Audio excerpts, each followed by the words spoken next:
নমস্কার বন্ধুরা। এই গরমে কিচ্ছু খেতে ইচ্ছে করছে না, কারণ না, সেই জন্য আমি নিয়ে এসেছি পটলের ভর্তা রেসিপি।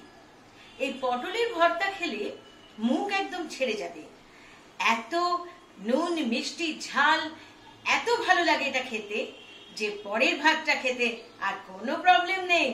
চলে আসুন তাহলে দেখে নেওয়া যাক আমার পটলের ভর্তা কিরকম করে বানালাম। পটলের ভর্তার জন্য আমি নিয়ে নিয়েছি পটল কয়েকটা, একটু খোসা ছাড়িয়ে কেটে নিয়েছি। রসুন কুচি না ছাড়িয়ে রেখেছি। পেঁয়াজ কুচি করে নিয়েছি, টমেটো নিয়েছি, দুটো শুকনো লঙ্কা আর দুটো কাঁচা লঙ্কা চিড়ে নিয়েছি, আর একটু হলুদ, একটু ধনের গুঁড়ো, আর ফোড়নের জন্য একটু কালো জিরে। এবারে দেখে নিই কি করে বানাবো। বন্ধুরা, প্রথমেই আমি এই পটলগুলো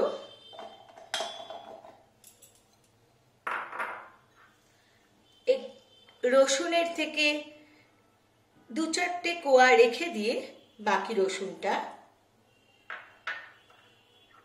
আর এই টমেটোটা আমি মিক্সিতে পিষে নেব। ভর্তার জন্য প্রথমে আমি কড়াই বসিয়ে সর্ষের তেল খানিকটা নিয়ে নিয়েছি। সর্ষের তেল একটু বেশি হলে টেস্টটা বেশি ভালো হবে, আর সর্ষের তেলেই ভর্তার আসল মজা পাওয়া যায়। তেল গরম হলে তার মধ্যে আমি একটু কালো জিরেটা দেব, আর শুকনো লঙ্কাটা দিয়ে দেব।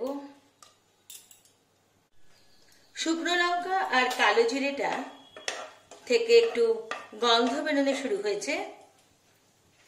এবার আমি দু চারটে কোয়া রসুন রেখেছিলাম, ওগুলো একটু ভেঙে ভেঙে আমি দিয়ে দিলাম।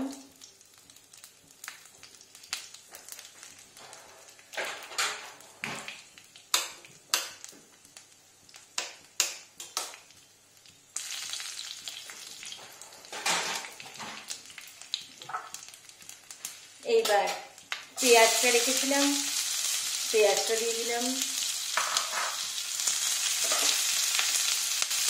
দিয়ে আঁচ কমিয়ে ভাজতে থাকবো।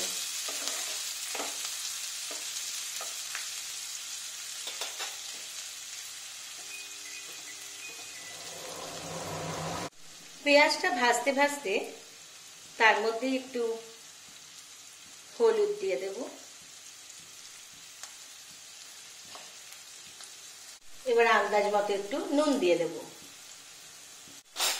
এবার পেঁয়াজটা বেশ লাল লাল করে ভাজা ভাজা হয়ে গেছে। আমি এবারেতে যেটা পিষে রেখেছিলাম পটল, একটু টমেটো, একটু রসুন,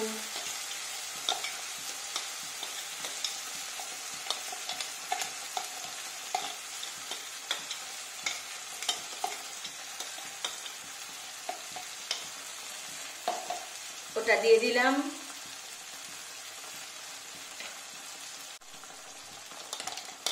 মিক্সির জায়গাটাও জল দিয়ে ধুয়ে দিয়ে দিলাম। আমি অল্প একটু আদা বাটা দেব। এটা আপনারা দিতেও পারেন, নাও দিতে পারেন। আমি একটুখানি আদা বাটা দিলাম, এটা আগে বলতে ভুলে গেছিলাম।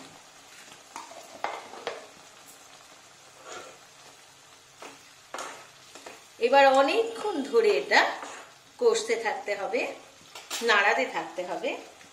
এবার দেব ধনের গুঁড়ো,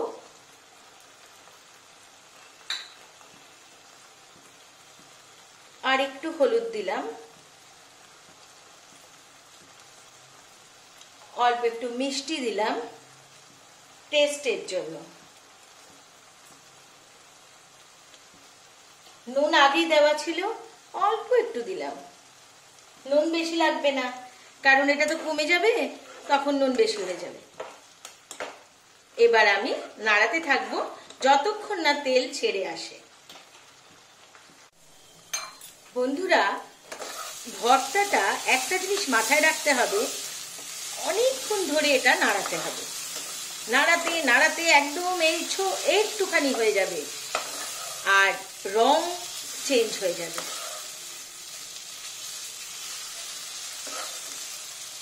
আমার ভর্তাটা হয়ে এসেছে।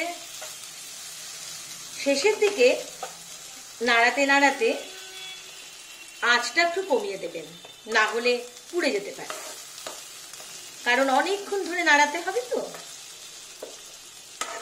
আর যেটা আগে বলেছি, সব সময় নুন মিষ্টিটা একটু মুখে দিয়ে দেখে নেবেন।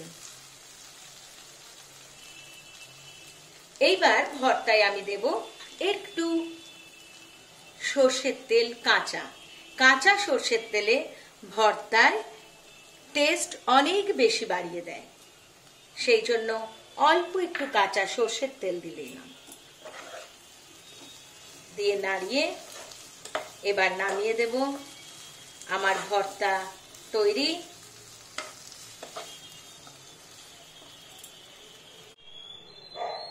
আমার ভর্তা কেমন লাগলো খেয়ে অবশ্যই জানাবেন বন্ধুরা। আর ঝালটা সবসময় দেখে দেবেন, যারা বাড়িতে যেরকম খান। বন্ধুরা, এই জিভে জল করা পটলের ভর্তা খেয়ে অবশ্যই জানাবেন কেমন লাগলো। নমস্কার।